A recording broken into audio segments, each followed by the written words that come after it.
In part one, we explored why workplace diversity matters. Now let's put it to work. Because here's the real leadership test.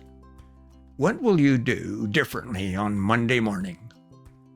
Now, it's relatively easy to say that we value diversity. It's easy to say everyone should have an opportunity. It's easy to put words like respect and fairness and inclusion into organizational values. But culture doesn't create primarily by the words on the wall. Culture is created by what happens in the room. Who gets heard? Who gets opportunities? Who receives feedback? Who gets coached? Who gets interrupted?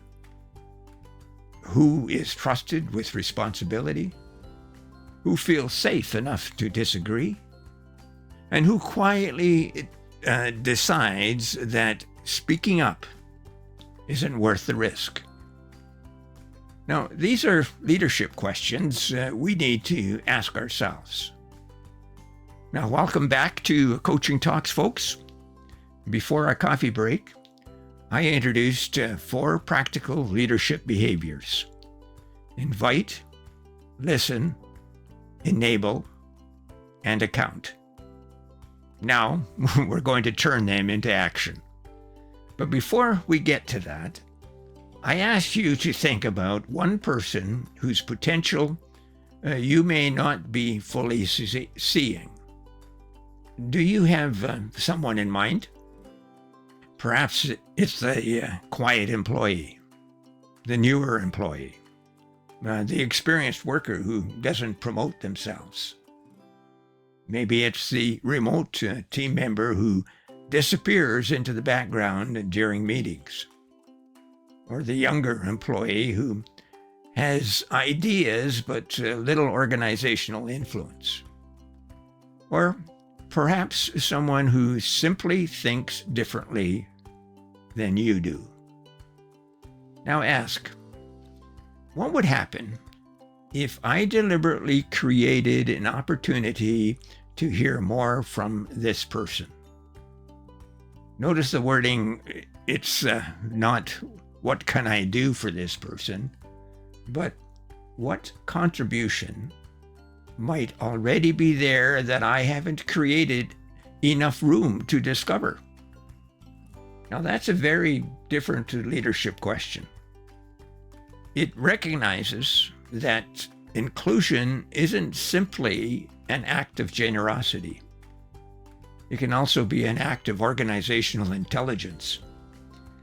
You may already have talent, insight, creativity, and experience in your organization that you're not fully using. So, let's find it with invite, listen, enable, and account. In each situation, I'll invite you to a practice. So the first practice is invite. The first leadership practice is simple: invite contribution. But don't assume that saying any thoughts is enough. We've all been in meetings where the leader asks, does anybody have anything else? And there is a 2-second silence. Great, no questions? Then let's move on. Now that's technically an invitation, but it isn't much of one. A better leader becomes specific. For instance, Maria, you've worked closely with this customer group. What are you seeing? Or David, you've been quiet. Is there anything we're overlooking? Or before we decide, I'd like to hear one concern about this proposal. Notice the last one. Sometimes the best way to encourage diversity of thought isn't to ask people whether they agree. It's to give them permission to disagree. So try saying, tell me what could be wrong with this idea. Now you've changed the conversation. You've made thoughtful disagreement part of the job. And that's performance leadership. Practice 2. Listen. Invitation without listening quickly becomes theater. If you ask people for their ideas but repeatedly ignore them, they learn something. They learn that participation is ceremonial. So when someone contributes, listen to understand before evaluating. A useful coaching phrase is, "Tell me more." Now, suppose an employee says, "I don't think this process will work for your customers." The rush leader replies, "We've already tested it," and that stops the conversation cold. The listening leader says, "Tell me more. What are you noticing?" Now you may discover that the employee has information that you don't. Or you might find that their concern isn't supported by evidence. Either outcome is useful for you. Listening doesn't mean accepting every suggestion. It means giving each suggestion enough attention to understand it before deciding. And that's an important distinction. People don't expect every idea to be accepted, but they do notice whether ideas are genuinely considered. And practice 3, enable. Now we move from voice to opportunity. Enable contribution. Ask, what does this person reasonably need to perform well? Maybe it's information. Maybe it's training, technology, clearer expectations, a different communication method, coaching, access to someone with expertise, or simply an opportunity they've never been given before. Consider the experienced employee we discussed in part 1 who struggles with a new digital system. One response is, "Everyone received the same training." And that's technically true, but not particularly useful. A performance leader asks, what would help this person reach the required standard? Maybe additional practice, maybe one-to-one support, and maybe a written guide. The performance expectation remains. What changes is the pathways. And that's what effective coaching has always done. Good coaches don't lower the finish line. They help people develop the capability to reach it. Now, practice 4, account. Now we've come to a part of inclusion that can sometimes be overlooked, accountability. An inclusive workplace isn't a workplace without standards. It isn't a place where poor performance is ignored, because leaders are afraid of being unfair. In fact, unclear accountability can undermine inclusion. If one person is repeatedly allowed to miss commitments while everyone else carries the extra load, resentment grows. If disrespectful behavior is tolerated from a high performer because that's just the way they are, everyone suffers. If leaders avoid difficult feedback with certain employees because they're uncomfortable having that conversation, those employees miss an opportunity to develop. So fair leadership requires honest feedback, and the key is consistency. So ask, are expectations clear? Are they connected to the work? Does everyone understand them? And do I address behavior consistently? And am I giving people the support and feedback necessary to succeed? Inclusion and accountability aren't opposites. Together, they create trust. Now let's turn this framework into something you can use. At the end of an important meeting, project, a coaching conversation, or leadership decision, take 2 minutes and conduct an inclusive performance check. Ask 4 questions. 1. Invite. Who had an opportunity to contribute? For instance, did I hear only from the usual voices? Was there someone with relevant experience whom I didn't involve? Did I make room for disagreement? 2. Listen. Did we genuinely consider different perspectives? So ask yourself, did we ask questions? Did we understand before evaluating? Did someone raise a concern that we dismissed too quickly? And number 3, enable. Does everyone have what they reasonably need to perform? So ask, are expectations clear? Is there an unnecessary barrier? Does someone need coaching, information, training, or access? And number 4, account. Are expectations and accountability clear and fair? So ask yourself, do people understand what success looks like?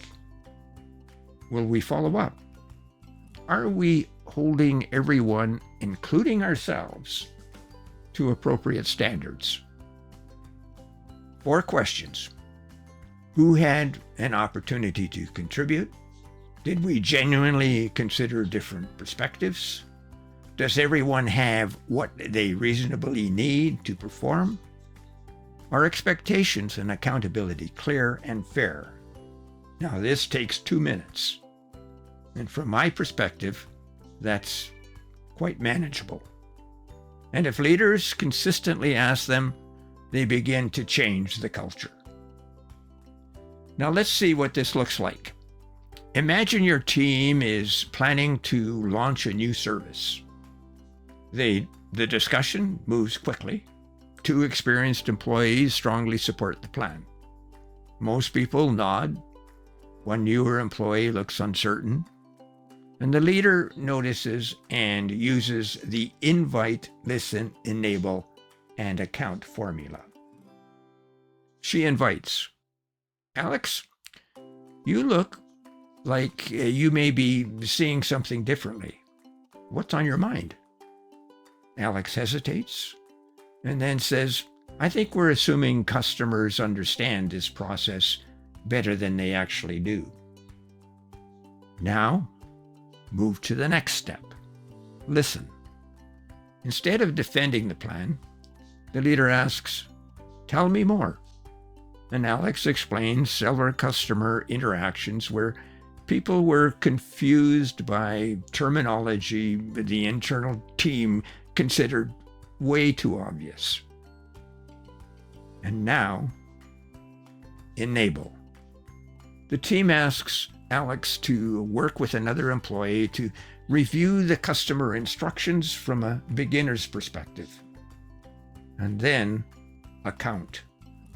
They agree on a deadline and define what the revised material needs to accomplish. Now that's inclusion. But notice something important. It's also performance or performance leadership. Now here's what happened. A potential problem was discovered before lunch. A newer employee contributed. The team improved the product. Responsibility remained clear. And accountability followed. And that's what we mean when we say diversity can become a leadership advantage. Now, there's another important leadership lesson that we need to be aware of. Belonging doesn't mean agreement. Now, you can belong to a team and disagree with a decision. You can contribute an idea that isn't accepted, and you can receive difficult feedback. And you can be told, no, we're not going in that direction. A healthy, inclusive culture doesn't promise everyone gets their way. It promises something more realistic. You can contribute respectfully, and your contribution will be considered respectfully. Now, that distinction protects both belonging and performance. Teams need disagreement. Organizations need decisions, and leaders need to listen. And eventually, someone has to choose a direction. The goal isn't endless consensus. The goal is informed decision-making in an environment of mutual respect. We need to watch for the everyday signals, though. Culture is often communicated through small movements. And here are some situations I have encountered in the conference room, along with a question to ask. Someone gets interrupted. The question is, did the leader notice? Someone makes a joke of another person's expense. Did everyone laugh nervously and move on? A remote participant tries to speak while people in the room talk over them. Did anyone stop to listen? Someone proposes an idea. Did anybody respond? And 10 minutes later, another person makes essentially the same suggestion, and everyone loves it. Did the leader recognize what happened in that case? Now, these aren't necessarily dramatic events, but repeated over time, they communicate who matters, who has influence, whose voice counts. And leaders shape belonging by what they reinforce, redirect, and ignore. And sometimes inclusion sounds more like this. Hold on, I don't think Susan had finished. Or, I'd like to go back to something Ahmed said earlier. Or, let's make sure our remote colleagues have a chance to respond. Now, these are small interventions, but large cultural signals. Now, let's apply our framework across the FMelearning journey, including business, work, and life. In business, expand who you listen to. Take one business decision you're currently considering. Before finalizing it, ask yourself, whose perspective would challenge my assumptions? And it could be a customer, a younger employee, an experienced worker, someone outside your industry, someone who uses your product differently. Now, you don't need to accept everything you hear, but you may discover something your usual circle hasn't noticed. At work, examine opportunities. Look at the last 3 significant opportunities you assigned. It could be a project, a presentation, a training opportunity, a client meeting, or a stretch assignment. And ask yourself, who received those opportunities and why? Were they simply the people who you trust the most? And if so, ask another question.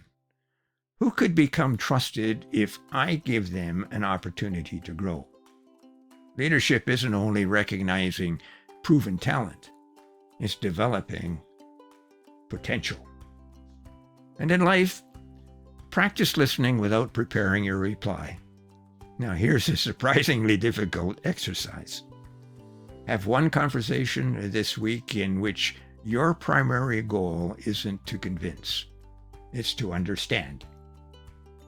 Ask a question, listen, then ask another question, and notice how quickly your mind begins preparing for your response. Then return to listening, and that's useful at work. It's useful in business, and it may even be more useful at home. Now let's look at how you can take action, and I call it your 7-day inclusion challenge for the week. For the next 7 days, choose one inclusion behavior each day. You might invite someone quieter into a conversation, and so ask, "Tell me more," before responding. Review who receives an opportunity. Remove one necessary barrier. Give someone honest developmental feedback. Interrupt an interruption respectfully. Ask a customer what you're missing, and listen to someone outside your normal circle. Now, you don't need a major initiative. You need intentional repetition, because culture is created through repeated behavior, and repeated behavior becomes habit. Now I want you to leave with a coaching question. Does my leadership help different people contribute their best? Now that's a harder question than, is my workplace diverse? Because we're not evaluating the organization. We're evaluating ourselves. Do I invite? Do I listen? Do I enable? Do I hold people accountable fairly? And do I develop people beyond my comfortable circle? And do people know they can disagree with me respectfully? Now, those questions move inclusion from organizational language into leadership practice.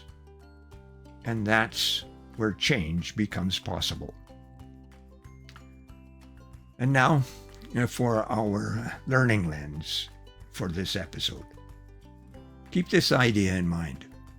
Diversity creates the possibility of different perspectives. Inclusion turns those perspectives into contribution. Performance leadership turns contribution into results. And the bridge between them is leadership behavior. So invite, listen, enable, account. 4 words, 4 practices, and 1 useful framework. Workplace diversity doesn't become a leadership advantage simply because different people are present. The language emerges when people can contribute. When leaders listen, when opportunity is fair, when unnecessary barriers are addressed, when people receive the support they need to develop, when disagreement is respected, when accountability remains clear. That's how belonging and performance work together. So this week, don't try to solve the entire diversity conversation. Start with your next conversation, your next meeting, your next assignment, your next coaching discussion, and ask yourself, who should I invite? What do I need to hear? What will enable contribution? And what accountability is required? Then lead accordingly, because inclusion isn't something leaders merely endorse. It's something leaders practice. Now, our workplace diversity journey now moves from performance leadership into adaptive leadership. And next, in the Digital Marketing Secrets, we'll explore diversity and inclusion in digital promotion and creating accessible content. We'll ask, who might your digital content be unintentionally leaving out? We'll look at accessibility, language, representation, design, and the practical choices that can make digital communication easier for more people to access and understand. Next week, Fontanie magazine eLearning focuses on resilience. And here on Coaching Talks, our intentional episode is strengthening resilience in a competitive environment. So, stay strong in changing conditions. I'll explore questions like, what happens when the market changes? A project fails, a competitor moves faster, and when your carefully developed plan no longer works. Resilient leaders don't simply endure pressure.